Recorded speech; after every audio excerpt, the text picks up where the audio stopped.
Hello friend, welcome back to my channel learnable aspirant. तो दोस्तों, आज हम सीटीपी के जो बहुत ही इम्पोर्टेंट मनोवैज्ञानिक है स्किनर, उनसे रिलेटेड क्वेश्चन लेकर आए हैं जो कि आपके बहुत सारे एग्जाम में पूछे गए हैं। और आप किसी भी एग्जाम की तैयारी कर रहे हो, UP TET, C TET, DSSB, REET, कोई से एग्ज़ाम, सब में ही आपके क्वेश्चन काम आएंगे। तो चलिए वीडियो को स्टार्ट करते हैं। तो पहला क्वेश्चन है, स्किनर किस विचारधारा से संबंधित है। तो हम सभी को पता है स्किनर हमारे व्यवहारवाद से संबंधित है।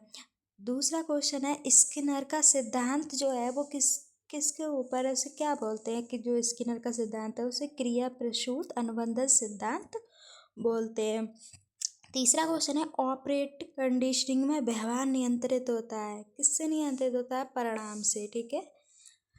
तीसरा है, स्किनर का प्रयोग मुख्यतः किस पर था। तो हम सभी को पता है स्किनर जो ने एक्सपेरिमेंट किया था वो चूहे पर किया था। क्वेश्चन 5, स्किनर बॉक्स से संबंधित है। तो लर्निंग से संबंधित है, यानी अधगम से। क्वेश्चन 6, स्किनर ने अधगम को माना।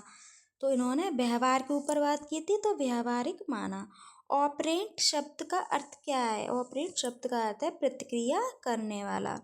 स्किनर का संबंध किससे है। तो स्किनर का संबंध हम सभी को पता है रीइंफोर्समेंट यानी प्रबलन से संबंधित है। अगला क्वेश्चन है, शेपिंग का अर्थ क्या है। तो शेपिंग का अर्थ है क्रमिक व्यवहार निर्माण। क्वेश्चन 10, स्किनर के अनुसार अधगम है। तो अधगम कैसा है, परिणाम द्वारा व्यवहार में परिवर्तन। तो क्वेश्चन 11 ये गलती से इधर आ गया है, चलो कोई नहीं। पॉजिटिव रीइंफोर्समेंट का उदाहरण क्या है। तो मैंने आपको एक थ्योरी क्लास भी कराई है, मेरे चैनल पे पड़ी हुई है। तो उसमें मैंने बताया था कि जो रीइंफोर्समेंट होता है वो दो टाइप का होता है, पॉजिटिव और नेगेटिव। तो इसमें पूछा है पॉजिटिव रीइंफोर्समेंट का उदाहरण। तो पॉजिटिव रीइंफोर्समेंट का उदाहरण है इनाम देना। ठीक है।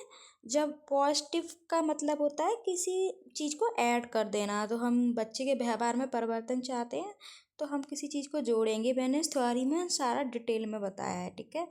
तो आप उसी क्लास को देख लेना।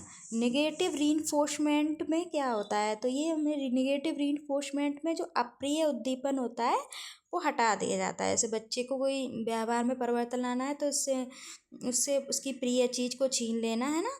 क्वेश्चन 13 है, पनिशमेंट का उद्देश्य क्या होगा, व्यवहार घटाना। ठीक है। हम बच्चे को चाह रहे हैं कि वो शोर ना करे तो हम उसे दंड देंगे, है ना। दंड का उद्देश्य क्या हो जाएगा कि वो शोर ना करे, तो व्यवहार घटाना। ठीक है।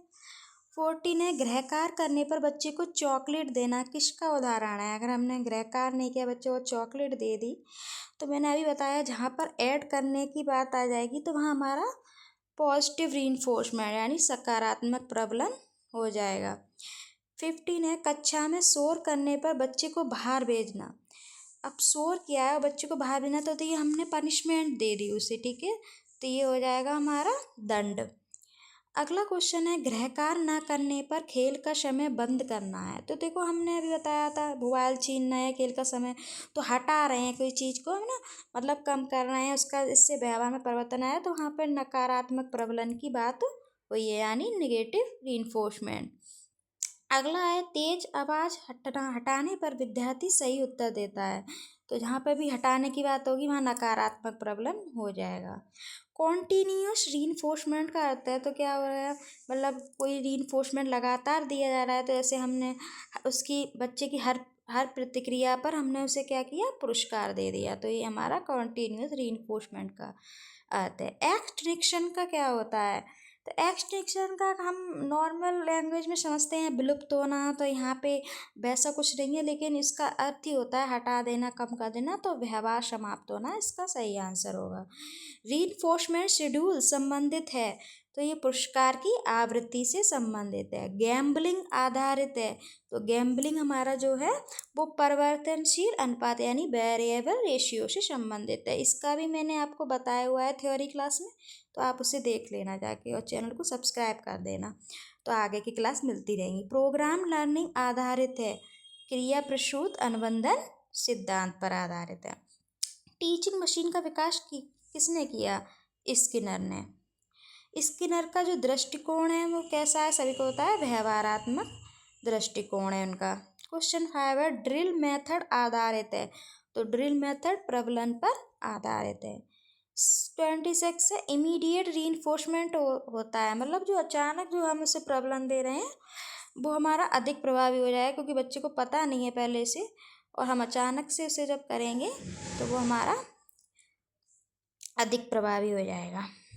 27 है स्किनर के अनुसार अधगम है, तो स्किनर के अनुसार अधगम मतलब व्यवहार में स्थायी परिवर्तन। ये क्वेश्चन बहुत बार पूछा जा रहा है। क्रिया प्रसूत अनुबंधन सिद्धांत किसने दिया? स्किनर ने। स्किनर के अनुसार भाषा विकास का आधार क्या है? नकल और सुदृढ़ीकरण। ठीक है, अगला लास्ट क्वेश्चन है मनोविज्ञान शिक्षा का सबसे बुनियादी विज्ञान है, यह कथन किसने दिया था? तो ये कथन भी हमारा स्किनर था। तो ये रहे आपके स्किनर से संबंधित टॉप 30 क्वेश्चन। ठीक है, और भी मैं नेक्स्ट क्लास लाऊंगी आपको और भी मनोवैज्ञानिक के ऊपर। तो ये आपकी साइकोलॉजी की सीरीज चलेगी, तो इस चैनल को सब्सक्राइब कर लें, और वीडियो अच्छी लगी तो कमेंट में ज़रूर बताएगा, लाइक शेयर कर लीजिए। धन्यवाद।